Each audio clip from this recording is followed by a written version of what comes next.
امام بخاری رحمۃ اللہ علیہ نے مسئلہ ذکر فرمایا ہے کہ نمازی کو جو نماز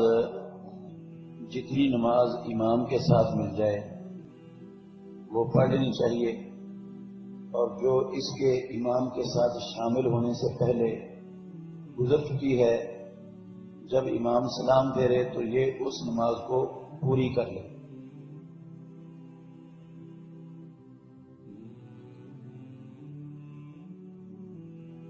کہتے ہیں کہ ابو قتادہ رضی اللہ عنہ نے یہ بات رسول اللہ صلی اللہ علیہ وسلم سے بیان فرمائی ہے۔ پیچھے جو ہم نے حدیث پڑھی تھی کہ بندہ یہ کہے کہ نماز مجھ سے رہ گئی ہے، اس روایت میں یہ لفظ موجود تھے ابو قتادہ رضی اللہ عنہ سے جو مروی تھی۔ امام بخاری کہتے ہیں ہمیں حدیث بیان کی آدم نے، وہ کہتے ہیں ہمیں حدیث بیان کی ابن ابی ذئب محمد بن عبد الرحمن بن ابی ذئب نے، وہ کہتے ہیں ہمیں حدیث بیان کی امام زہری نے، انہوں نے سعید ابن المسیب سے بیان کیا، وہ ابو ہریرہ رضی اللہ تعالی عنہ سے بیان کرتے ہیں۔ ابو ہریرہ نبی مکرم صلی اللہ علیہ وسلم سے بیان کرتے ہیں کہ آپ نے فرمایا اذا سمعتم الاقامۃ، جب تم سنو اقامت شروع ہو گئی ہے، جماعت کھڑی کرنے کے لیے مکبر نے اقامت کہنا شروع کر دی ہے، تو فامشوا الی الصلاۃ، تو تم نماز کی طرف چل کر آؤ، وعلیکم السکینۃ والوقار، اور سکینت اور وقار کو لازم کرو، ولا تسرعوا، جلد بازی نہ کرو، بھاگم بھاگ نہ آؤ کہ اب اقامت ہو گئی ہے تو میں تیزی سے بھاگ کر دوڑ کر جو ہے نا تکبیر اولیٰ کے ساتھ شامل ہو جاؤں، یہ اس سے رسول اللہ صلی اللہ علیہ وسلم نے منع فرمایا ہے۔ ہاں اگر تکبیر اولیٰ میں شامل ہونے کی فضیلت آپ حاصل کرنا چاہتے ہیں تو پھر آپ کو اقامت شروع ہونے سے پہلے پہنچنا چاہیے تھا مسجد۔ اگر آپ لیٹ ہوئے ہیں اور اقامت اسپیکر میں ہو رہی ہے اور آپ مسجد کے باہر ہیں اور سن رہے ہیں تو وہاں سے آپ دوڑنا شروع کر دیں، یہ حلال اور جائز نہیں ہے۔ اقامت آپ نے سن لی ہے، شروع ہو چکی ہے، آپ آ رہے ہیں تو اطمینان،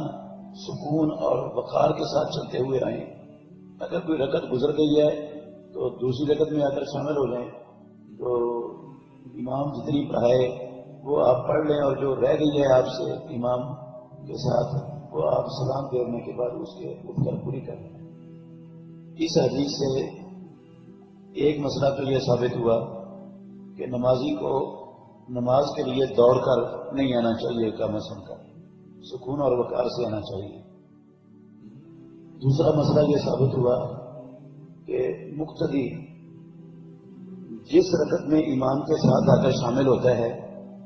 وہ امام کی پہلی رکعت ہے، خواہ دوسری ہے، خواہ تیسری ہے، خواہ چوتھی ہے، وہ مقتدی کی پہلی ہی رکعت ہوگی۔ امام کی تیسری رکعت ہے تب بھی یہ پہلی رکعت ہے مقتدی کی جو آ کر شامل ہوا ہے، چوتھی ہے تو یہ مقتدی کی پہلی رکعت ہے۔ تو جب امام سلام پھیر لے گا اس کی پہلی رکعت مقتدی کی ہو چکی ہے، اب اس نے اٹھ کر باقی نماز کو پورا کرنا ہے۔ بعض لوگوں کا خیال ہے کہ جو جس رکعت کے اندر امام ہے مقتدی کی بھی وہ مسبوق کی بھی وہی رکعت ہوگی جو امام کی رکعت ہے، اور اٹھ کر وہ اپنی پہلی نماز جو رہ گئی ہے وہ پہلی سے مل کر اس کی قضائی دے گا۔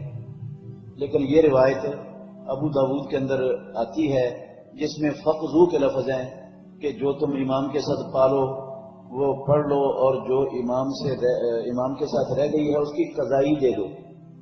مگر یہ الفاظ صحیح سند سے ثابت نہیں ہیں، شاذ ہیں یہ فقزو کے الفاظ۔ ان الفاظ کو